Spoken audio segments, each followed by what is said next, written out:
Assalamualaikum warahmatullahi wabarakatuh. Waalaikumsalam warahmatullahi wabarakatuh. Kami dari kelompok 1 ingin mempresentasikan hasil kerja kelompok kami. Sebelum itu, kami akan memperkenalkan diri masing-masing. Nama saya Nurul Agustina, NIM 18. Nama saya Eka Oktaviani, NIM 06. Nama saya Adita Alivia, NIM 02. Nama saya Bilgis Nisa, NIM 38. Nama saya Ratutuna Warda, NIM 34. Nama saya Dafa Akbar, NIM 30. Selanjutnya, kami akan mempresentasikan hasil kerja kelompok kami, yaitu merger dan akuisisi. Apa itu merger dan akuisisi? Merger adalah transaksi yang melibatkan dua entitas bisnis terpisah yang bergabung menjadi satu perusahaan baru.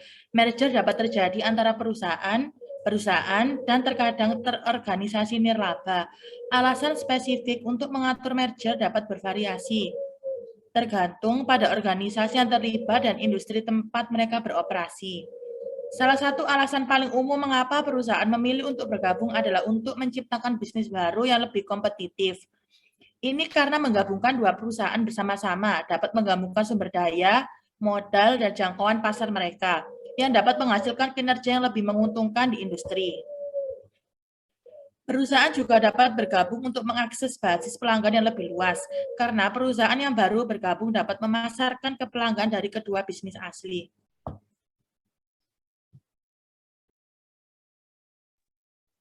Pengertian akuisisi. Akuisisi adalah transaksi yang terjadi ketika satu perusahaan membeli perusahaan lain dan menyerap asetnya, yang dapat melibatkan modal, fasilitas, inventaris, dan staf.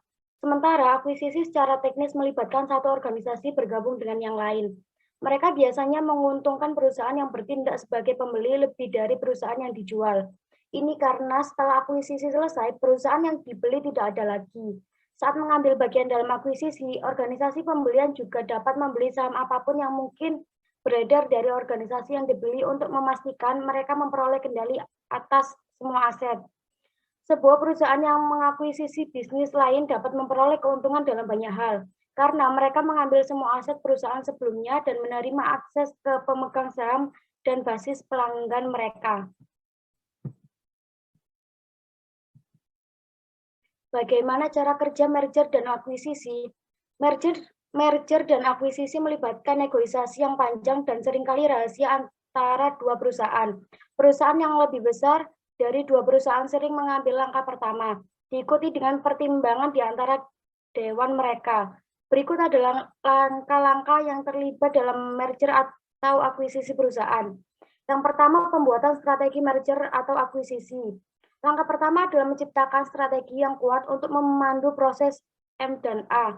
Dokumen ini akan menguraikan tujuan transaksi, potensi keuntungan bagi para pihak, bagaimana meyakinkan pemangku kepentingan, dan bagaimana mengumpulkan dana. Kedua, pengembangan persyaratan pencarian. Langkah selanjutnya adalah menentukan kriteria untuk mengidentifikasi perusahaan sasaran.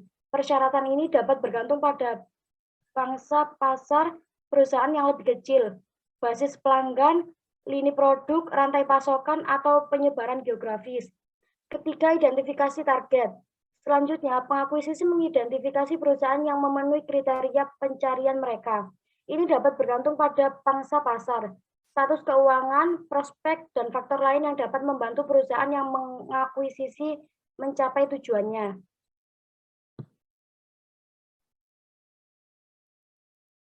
Yang keempat, perencanaan akuisisi. Respon perusahaan terjadi seringkali yang membedakan merger dengan akuisisi. Jika balasannya ramah, hubungan bisa terjalin sejak awal.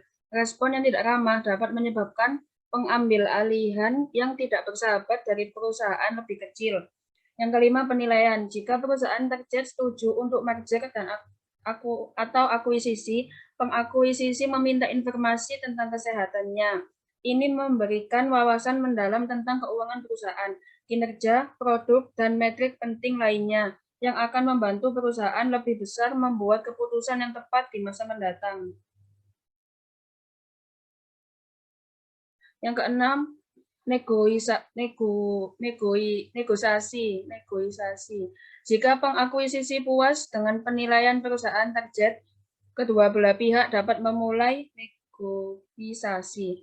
7. Uji tuntas. Ini melibatkan analisis komprehensif dari penilaian pengakuisisi terhadap perusahaan target. Auditor memeriksa keuangan perusahaan yang lebih kecil, basis pelanggan atau klien, pangsa pasar, personel, kapasitas produksi, dan variabel lainnya. Tujuan dari uji tuntas adalah untuk memastikan bahwa pengakuisisi membuat penilaian yang benar dan untuk mencegah kecurangan. Pembuatan perjanjian jual beli. Jika uji tuntas tidak menemukan kesalahan serius dalam penilaian, para pihak bersiap untuk menandatangani perjanjian jual beli. Jika pengakuisisi membeli saham, kedua belah pihak harus menyepakati risiko saham perusahaan target yang akan membuat satu saham di entitas yang digabungkan. Yang ke-9, diskusi opsi pembiayaan. Setelah perusahaan menandatangani perjanjian pembelian dan penjualan, pengakuisisi akan mengungkapkan opsi pembiayaan yang akan digunakan untuk melaksanakan transaksi. Yang ke-10 adalah penutup. Langkah terakhir adalah menutup kesepakatan dan menggabungkan perusahaan sesuai dengan pedoman kesepakatan mereka.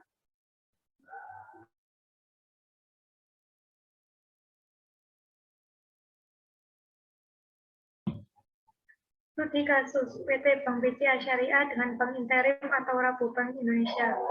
PT Bank Sentral Asia Tbk atau BBCA berencana melakukan merger entitas anak BCA Syariah dengan Bank Rabobank Internasional Indonesia yang sudah diakuisisi sebelumnya.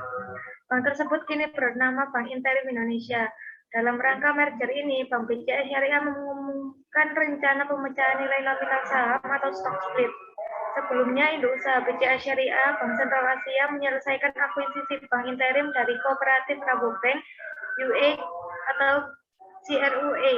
Pengalihan saham Bank Interim dilakukan pada tanggal 25 September 2020 setelah persetujuan pernyataan modal. Akuisisi serta kemampuan dan kepatutan fit and proper diperoleh dari Otoritas Jasa Keuangan Republik Indonesia. Dengan demikian, BCA resmi memiliki 99,99973% saham Bank Interim dan PT BCA Finance, anak perusahaan yang seluruh sahamnya dimiliki secara langsung dan tak langsung oleh BCA, memiliki 0,00727% saham. Total nilai akuisisi adalah 643,65 miliar, tulis keterangan yang diperoleh CNBC Indonesia.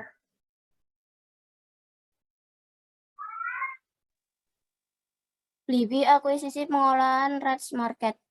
PT Global Digital Niaga atau yang dikenal dengan loka pasar Blibicom resmi mengakuisisi saham emiten retail PT Supra Boga Lestari Tbk Rans yang mengelola Rans Market pada Kamis 30 September 2021. Setelah akuisisi e-commerce tersebut berharap dapat mempercepat dan memperkuat solusi omnichannel dua perusahaan tersebut sebanyak 797,89 juta atau 51% saham PT Supra Boga Lestari Tbk dibeli oleh Blibli dengan seharga 2.550 per saham. Secara total, nilai transaksi pengambil alihan adalah sebesar 2,03 triliun. Diharapkan semakin mempercepat dan memperkuat solusi omnichannel kedua entitas untuk mengembangkan pilihan layanan pemenuhan kebutuhan sehari-hari dengan memberikan pengalaman retail yang lengkap terbaik secara online dan offline kepada pelanggan, ujar CEO dan CEO founder Blibli, Kusumo Martanto, dikutip dari keterangan tertulis Sabtu 2 Oktober 2021. Di sisi lain, Kusumo juga berharap melalui akuisisi ini, para pelaku UMKM yang merupakan rekanan penyediaan produk di Rans Market Group memiliki kesempatan untuk semakin memperluas distribusi produknya ke seluruh Indonesia melalui ekosistem teknologi dan bisnis Blibli yang menyeluruh. Advertisement kesepakatan ini juga diharapkan dapat mengeksplorasi lebih banyak peluang untuk mengembangkan usaha serta perluasan ekosistem bisnis yang solid bagi kedua belah pihak, ucap Kusumo.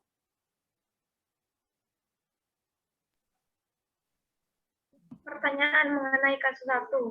Sebelum menjadi bank interim, apa nama bank tersebut? Jawabannya, sebelum diubah menjadi bank interim, dahulunya bernama Rabu Bank Indonesia. Yang kedua, siapa yang paling diuntungkan dari penggabungan merger antara Bank BCA dengan Bank Interim?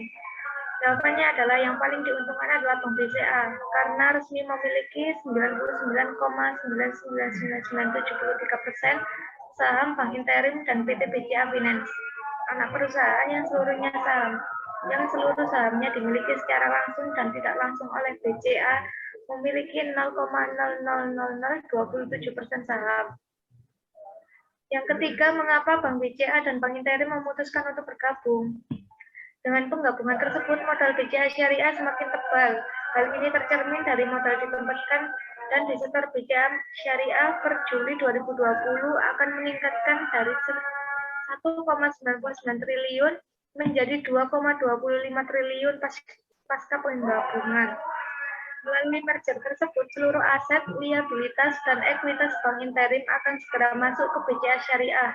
Ia memproyeksi aset yang akan beralih sekitar 350 miliar. Yang keempat, kapan pengalihan saham Bank Interim dilakukan? Pengalihan saham Bank Interim dilakukan pada tanggal 25 September 2020.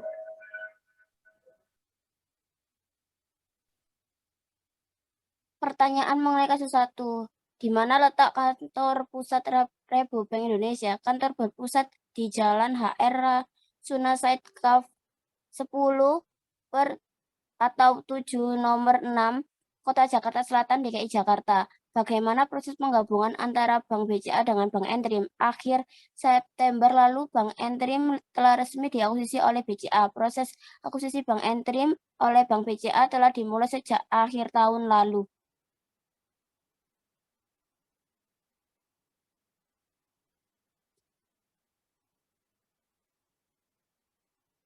Pertanyaan kasus 2. Apa tujuan kesepakatan BRIBRI mengakuisisi Rans Market? Kesepakatan tersebut diharapkan dapat mengeksplorasi lebih banyak peluang untuk pengembangan usaha serta perluasan ekosistem bisnis yang solid bagi kedua belah pihak. Siapa nama CEO dan CEO founder dari pihak BRIBRI? Nama dari CEO BRIBRI adalah Kusumo Martanto. Mengapa BRIBRI ingin mengakuisisi Rans Market? Karena BRIBRI berharap untuk mempercepat dan memperkuat solusi omni-channel kedua entitas untuk pengembangan pilihan layanan pemenuhan kebutuhan sehari-hari dengan memberikan pengalaman retail yang lengkap, terbaik secara online dan offline kepada pelanggan.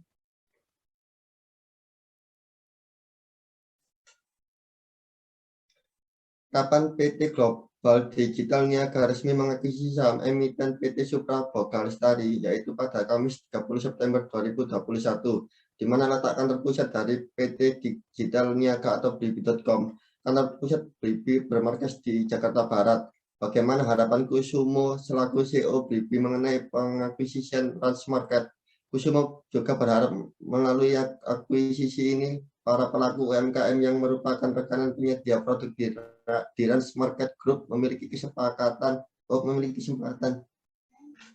untuk semakin memperluas distribusi produknya ke seluruh Indonesia melalui ekosistem teknologi dan bisnis BRIBRI yang menyeluruh.